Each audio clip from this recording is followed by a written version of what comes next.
not working.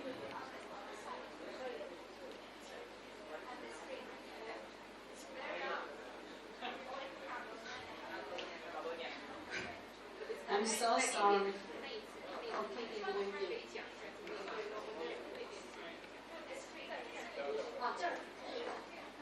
Okay. Oh, so 这个。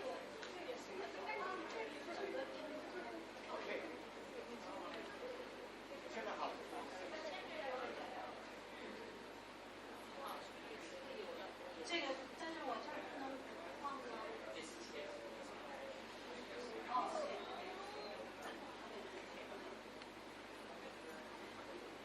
，OK， now it's working at last. Thank you for your patience. Okay, so the trend can be confirmed by the following data. In terms of real GDP growth, we can see the trend that China for the past 10 years has maintained a very high growth rate, much higher growth rate than the United States and Japan. And Japan even was worse than the United States. China for most years in these 10 years, it maintained 2-digit growth rate, which hit average of 10.49%. And in terms of the size of China, so due to the gap of growth rate between among these three countries, we can also see a trend that is in favor of China's rise in its relative power, economic power. So we can see that the columns here stands for the size of China, and the curves here represents its ratios relative to the U.S. and Japan. And we can see here in 2000, China's economy accounted only for 20% of Japan's and 12% of the United States. But in 2010, the share rose to 107% and 14% respectively. And also China's gap with the United States is still very huge, but the gap is narrowing. And next, let's look at the goods trade, and also the column stands for the trade volume of China in goods trade. Here, in 2000, China's trade in goods only accounted for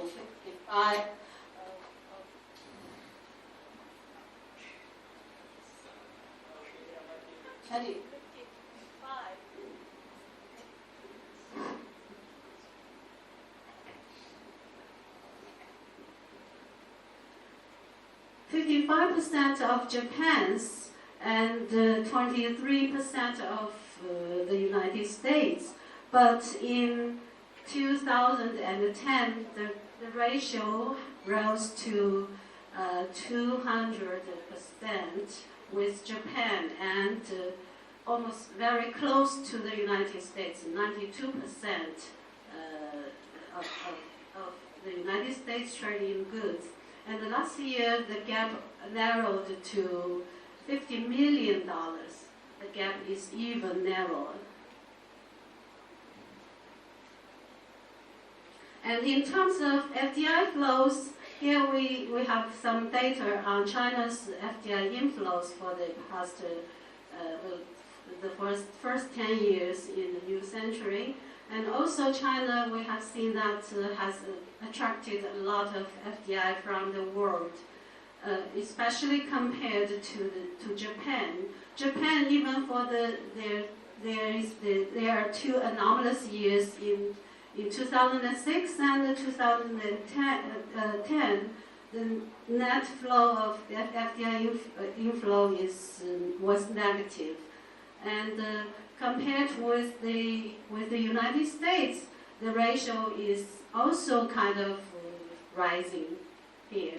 And in terms of China's outflows, FDI outflows, we also see that we have more and more companies going abroad to invest, and its ratios with the United States and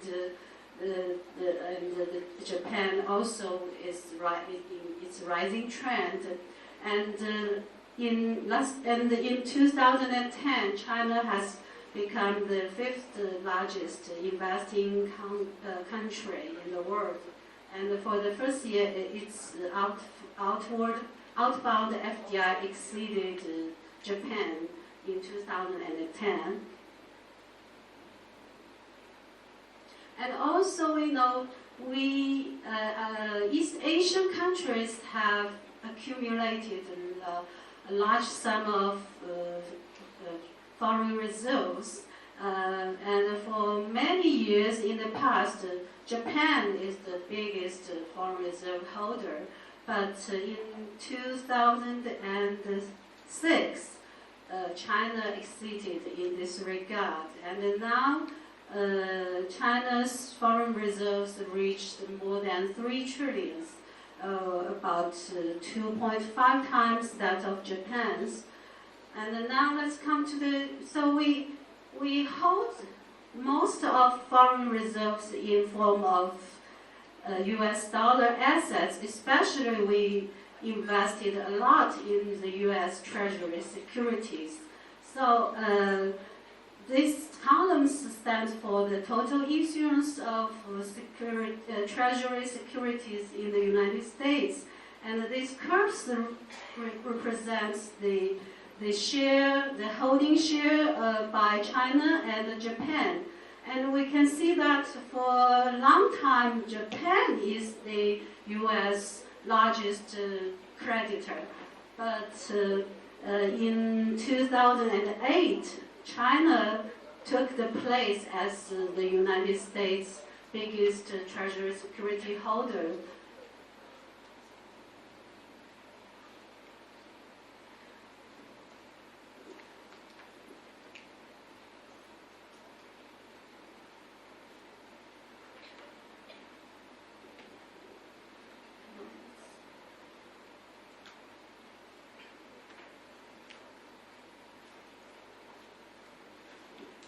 Yes, with all this in mind,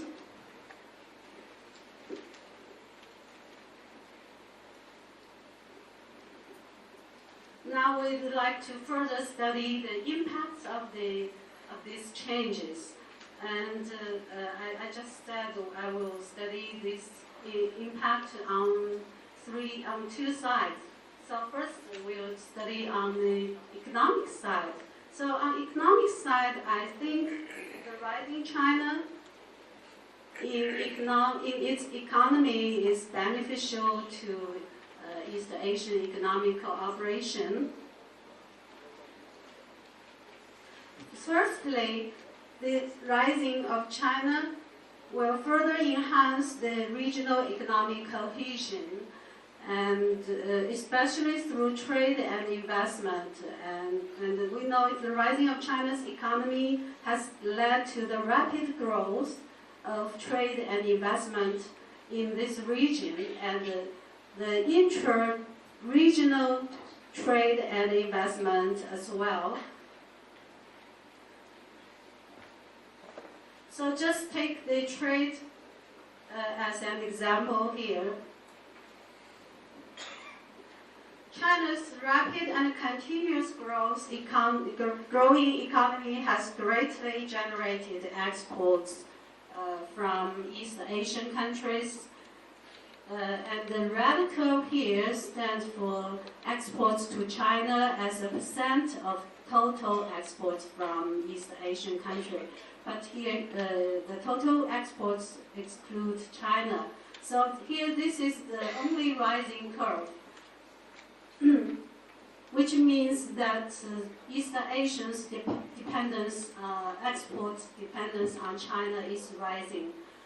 And the other three curves are all in declining trend. So the blue one is, let's look at the green one first. This green one represents the export, East Asian countries' export to the U.S. as a percent of total export.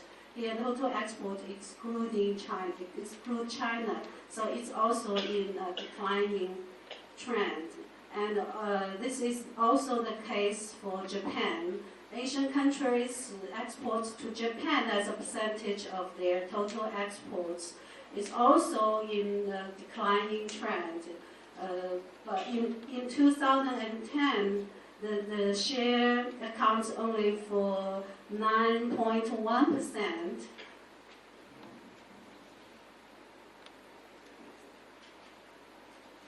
And secondly, I think the rising of China's economic force has also further enhanced the region's growth.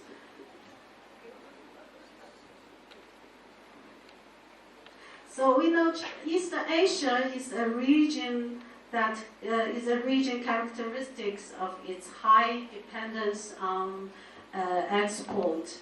And from this slide, we can see that Japan and South Korea's dependence on export has more or less risen in recent years, with Japan rising from 9.9% in 2000 to 14.1% in 2010, and South Korea from 30% to 46%. Although ASEAN-5 here we see with a moderate decline, but it still remained a very high level of 61% dependence on exports in its economy. So with the trade expansion for the first decade of the 21st century, East Asia has come into the stage of high economic growth, as shown in this slide. We see almost all the countries in East Asia, except regrettably Japan, only less than 1% of its average growth rate. So almost all the countries in East Asia has maintained a higher growth rate than the world average, with Myanmar being the top one, 9.65% for the first decade in this new century. And also China ranked number second. And the ASEAN-5 countries also maintained a relatively high growth rate, and South Korea 4.56%. So here, the strong vitality of these East Asian economies is largely due to the rapid and sustained growth of Chinese economy and the Chinese imports from these countries. From this table, we can see that the increase of exports to China by Japan, by South Korea, and ASEAN-5 has increased year by year. Due to the time, I will not read the details. But this is also a very assuring information about the trend. And here, we also, China's contribution to the East Asian economic growth can also be reflected in its trade deficit with the rest of countries in East Asia. And we know China maintains a huge total trade surplus with other countries like the United States, like Hong Kong and like EU, but with the rest country of East Asia, we maintained also a very high degree of trade deficit. Yes, in 2010, China's trade deficit with Japan is $55.65 billion, and with ASEAN, 16.36 billion, and 67.63 billions with South Korea. And last year, trade deficit with ASEAN countries is even larger, with $22.7 billion. And with Indonesia, last year also witnessed for the first time, China ran a trade deficit with Indonesia, but with a very small balance, with only $1.07 billion.